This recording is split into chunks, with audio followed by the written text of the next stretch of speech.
Punyemas. Eden! Eden! Mahal, nandyan ka na pala. Alam mo yung oras ng uwi ko, di ba? Walang pagkain? Naman! Pasensya na. May ginawa pa ako dun sa likod. Anong ginawa mo? Nilabhan ko lahat ng mga damit natin eh. Punyeta. Alam mo yung oras ng uwi ko, gutom na gutom ako, di ba? Tapos wala akong dadatang pagkain dito? Pasensya na. Ano na nga lang yung gagawin mo? Di mo pa magawa ng maayos? Alam mo naman yung sitwasyon ko. Pilay ka lang. Nakakagalaw yung kamay mo, di ba? Alam ko yun, pero hindi madali para sa akin na gumalaw o kumilos na ganito yung sitwasyon. Sasagot ka pa talaga? Alam mo yung gano'ng kahirap magtrabaho maghapon, tapos gutom na gutom ako? Uuwi ako, wala akong dadatang dito? Baka pwede mo namang pakiusapan si Mama, di ba?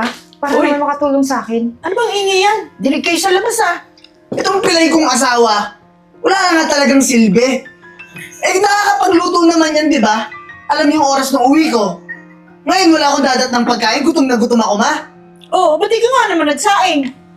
Ma, nabisi po ako eh. May iba pa po akong ginawa. Pasensya na. Hindi naman dahilan yan. Pag talagang alam mong gusto mong may madatnan siyang pagkain, titigil ka sa gagawin mo para magluto. Baka nakapag-chismisan ka dyan sa likod. Yung gagawin ko dito, Eden. Yung gagawin ko dyan. Kakainin ko to, kaldero. Kung pakain ko sa malaking mong bunganga to, Ito naman kasing babaeng to eh. Pilay ka lang, hindi ka naman inutil. Para hindi kumilos ng mga dapat ikilos mo pa. Dinadahilan mo na lang yung pagkapilay mo kasi. Gusto niyo po nag-aaway kayo lagi? Araw-araw na lang ganito ba, Eden? alam mo nakakasawa na yung ganitong sitwasyon eh. Buti nga pinagtsatsagaan pa kita dito, babae kang pilay. Sa tutusin, dami nagkakagusto saan sa opisina. Ma, baka naman pwede niyo akong tulungan dito sa mga gawaing bahay. Hindi ko po kayang tapusin sa isang oras lang. Uy, ba't pati ako inadamay mo dyan? Responsibilidad mo yan, ikaw ang asawa. Wala akong kinalaman dyan, ako nakikitulong lang dito. Gaya nito, hindi ako magsasaing ngayon, imbis na ikaw. Ba't ako yung dadamay mo dyan sa mga trabaho mong yan, ano?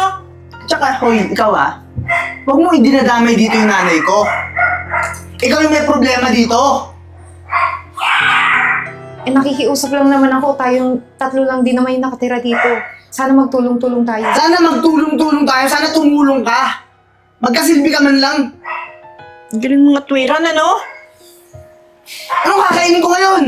Ako na, magsasaing na ako. Bahala kayo dyan dalawa. Malis ka dito. Malis ka sa harapan ko. Isip ka.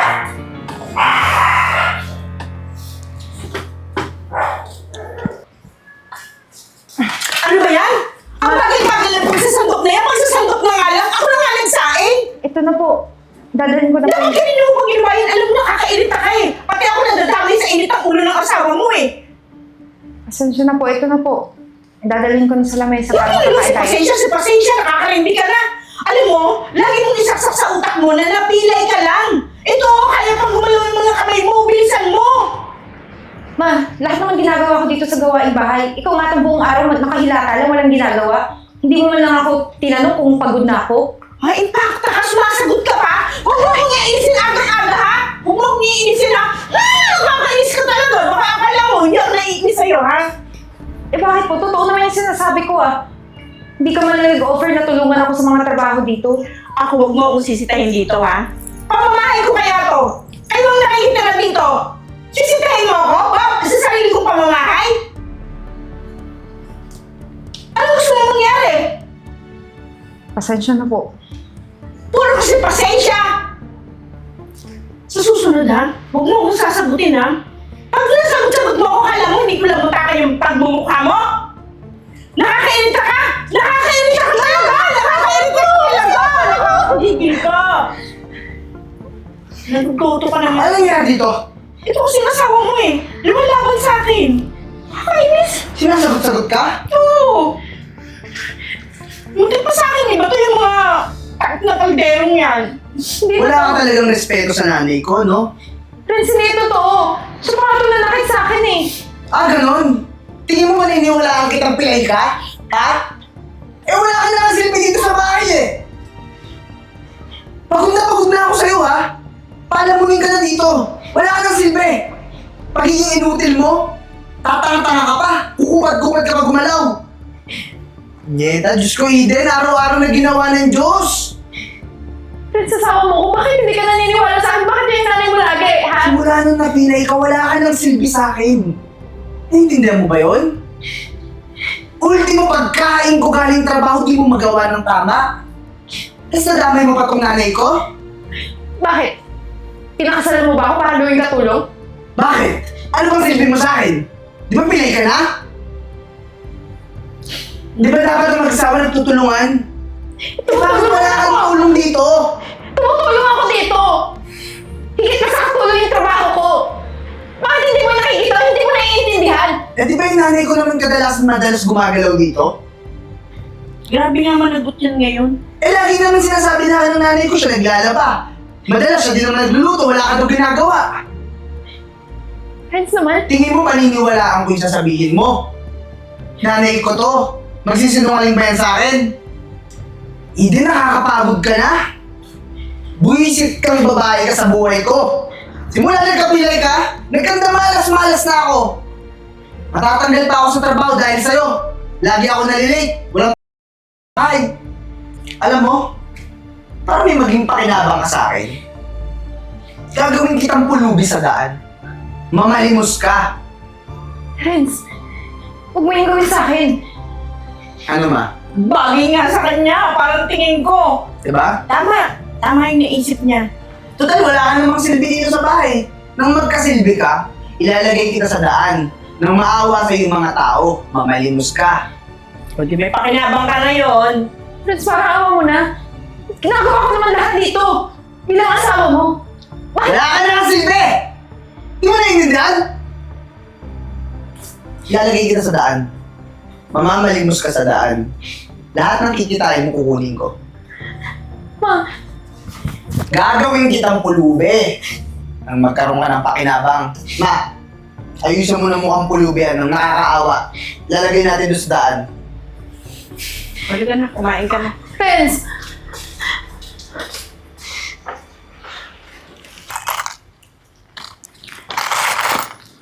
O yan, may kinita lang bruha. Ito lang kinita mo maghapon? pasensya na. Yan lang naman yung mga barya na binibigay ng mga dumadaan dito. Hindi ko naman sila mapipilit kung magkano ibigay. Ito lang. Sa susunod magpaawa ka pa. Yung mas nakakaawang mukha. Renz, pwede ba tigilan mo na itong ginagawa mo sa akin? Hindi! Ba't titigilan niya? Tama lang yan! At least may pakinabang ka araw-araw. Ba't tititigil? Ito nga lang yung makukuha kong pera galing sa'yo. Ititigil mo pa? Diyos ko po. Tama lang yung ginagawa mo, Eden. Tumulong ka naman. Pagpaawa ka pa lalo. Kulang to. Bakit mo ba ako pinipilit? Hindi naman to yung trabaho ko. Asawa mo ko, hindi ako pulubi. Ayan na ang magiging trabaho mo ngayon. Mas bagay yan sa'yo. Hindi ka rin lang naman makatulong sa bahay eh. Yan na lang ang gawin mo. Tama-tama yan sa'yo. Mamagulang ka? Pero kinukonsinti mo lahat ng ginagawa ng Hoy! anak mo sa akin? Huwag mo sasagutin nanay ko, ah. Huwag mo akong question ha. Di ba sinabi ko sa'yo, sa susunod huwag kang sasagot sa akin? Baka gusto mo masampal kita dyan. Kasi po sobra na po itong ginagawa niyo sa akin. Ay! Magdamag ako na dito, walang kain. Shh! Walang sobra-sobra na sinasabi mo. Kulang tong pera. Hindi ka kakain, ah. Hindi ka namin dadala ng pagkain dito hanggat hindi ito nadadagdagan. Pagpaawa ka pa lalo. Ah? Pagod na ako sa'yo, Eden, ah. Ayusin mo pagpapamalimos mo.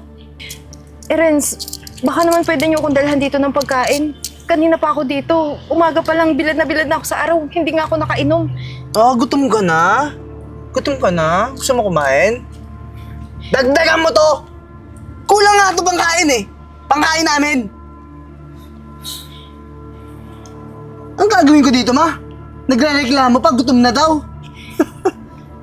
Diyos ko po, yan na lang gagawin mo. Ma, sige na po. Kahit tubig na lang. O mamaya na dala kita ng tubig. Dagdagan mo yan. Di ba sinabi ng asawa mo, dagdagan mo yan? Kulang naman talaga, oh. Galingin mo yung pagmamakaawa mo kasi. Eh ma, ginawa ko naman po yung lahat. Sana po, makontento na kayo kung ano lang yung meron ako na nakolekta. Eh, kulang nga. Yan, Kulang tama. nga eh. Tama yan, saktan mo ba? Nang tumino yung utak, nalalagyan na yata ng hangin eh. Di na yata alam kung saan siya dapat lumugar. Kailangan ko ng pera, Eden. Ito na lang yung pwede mong gawin para tulungan kami. Lipat mo kaya ng ibang lugar. Baka sakaling kumita doon. Oh, miss ka dyan, guys ka. Lumipat ka ng ibang pwesto yung madaming tao. Ha?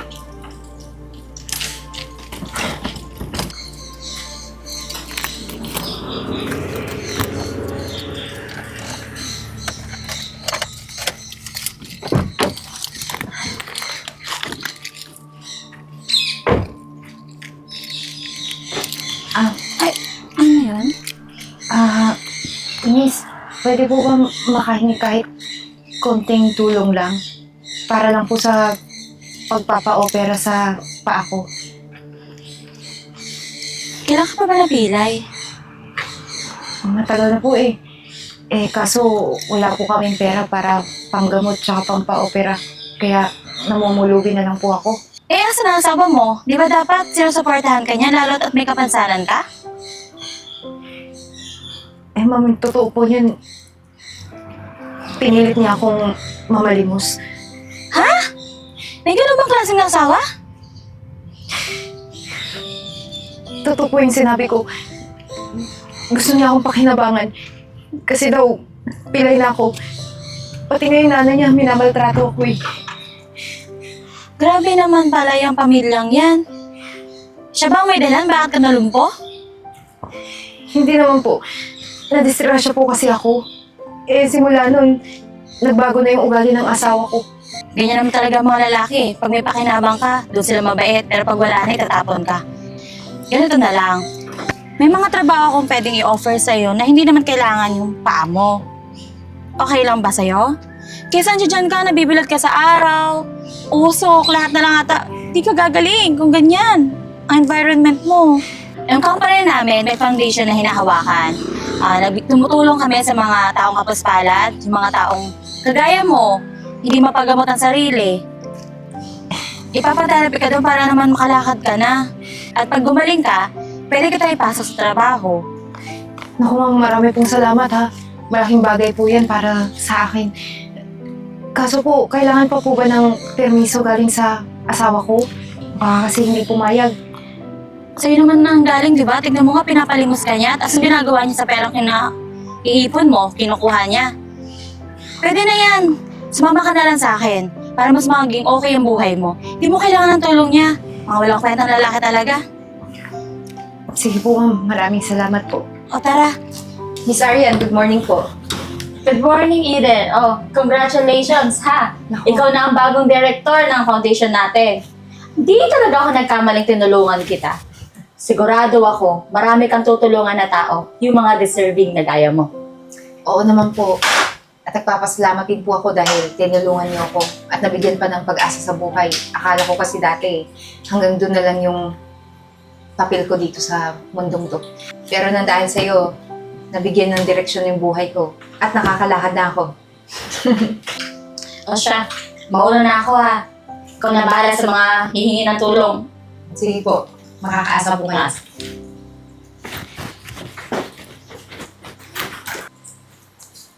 Please mo, mami. Kailan Yes mo po, umakyat good morning. na? Eden? Ano ginagawa mo dito? Tsaka bakit? Nakakalakad ka na? Hindi ba halata na nandito ako kasi ako na yung head ng foundation na to. Hoy, huwag kang gumawa ng kwento ah. Pumunta kami dito kasi gusto namin makausap yung head ng foundation na to kasi masakit yung nanay ko. Kailangan niya ng gamot. Bakit ayaw mo maniwala? Hindi ka nga makapaniwala, nakakalakad na ako. Nanay mo, may sakit? Oo, kaya kailangan namin ng tulong. Sigurado ka ba? O nagsasakit-sakitan lang? Tignan mo, pinipilit tumubo. Baka magsuka ka ng dugo. Ano magsasakit-sakit ang sinasabi mo? Hindi ka pa rin nagbabago eh, no? Gusto mo sampalin ulit kita? Oh, narinig mo, di ba? At saka sa may head ng foundation dito, di ako naniniwala ikaw yun. Renz, bakit ba ayaw mo maniwala? Hindi pa ba sapat itong nakikita mo na nandito ako nakaupo at ako nag-aasikaso ng lahat ng mga taong nangangailangan ng tulong ko? Ikaw ang kapal din talaga ng mukha mo salita sa akin ng ganyan, ha?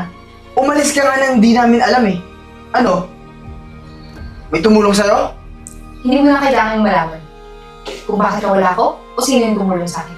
Hindi ko na kailangan magpaliwanag sa taong katulad mo. Ang importante ngayon, nabigyan ako ng pag-asa sa buhay. Oy, kahit anong sabihin mo, wala akong pakialam. Kung ikaw nga yung head ng foundation dito, tulungan mo kami. Kailangan naman ng pera, may sakit ang nanay ko, tsaka nawalan ako ng trabaho. Mas lalo akong walang pakialam sa inyo. Ginamit mo ba tong nanay mo? Para pagkakitaan? Tulad ng ginawa mo sa akin dati? Eh, wala palang kwentang direktor yan eh. Kung di tayo matutulungan yan, paano? Yung itutulong ko sa inyo, mas itutulong ko na lang sa iba. Kesa sa inyo na walang mga puso. Ano pagkatapos ko itang tulungan? Anong sunod mong gagawin? Peperahan mo na naman ako? Makikipagbalitan? Hindi na yung mangyayari. Kung ayaw niyong makulong dahil sa ginawa niyo sa akin dati, umalis na kayo at huwag na magpakita. Tandaan mo yung araw na tong kapal na mukha mo, tinulungan kita nung pilay ka, ha? Hindi mo ako tinulungan. Pinakinabangan mo. Umalis na kayo. Bakit na talaga yung babaeng yan?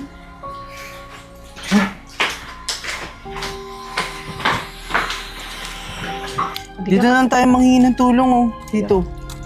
Ayan, katakan mo. Tao po. Konting tulong lang po. Ma'am. Oh, Renz. Ibang modus na naman ba to? Hindi ba nag-work yung pagsasakit-sakitan ng nanay mo? Hindi. Totoong nabangga si Renz. Na-hit and run siya. Nakaksidente talaga ako, Eden. Hindi ko naman alam na ikaw pala may-ari nitong sasakyan. Hihingi sana kami ng tulong. So ano ngayon? Pinagsisisihan nyo na yung ginawa nyo sa akin dati? Kasi bumalik na yung karma? Tingnan mo. Yung dati mong ginawa sa akin. Ikaw na yung gumagawa ngayon. Pasensya ka na sa mga nasabi ko sa'yo noon, na ang hirap pala maging pilay. Baka pwede mo akong tulungan kahit konti lang. Hindi to modus. Totoong na-aksidente ako. Sige na, bigyan mo na lang kami ng pera. Kailangan namin ng pera. Renz, ganyan ba yung humihingi ng tulong? Namimilit? Alam mo sa pinapakita mo sa akin ngayon, hindi ako naniniwala na napilay ka.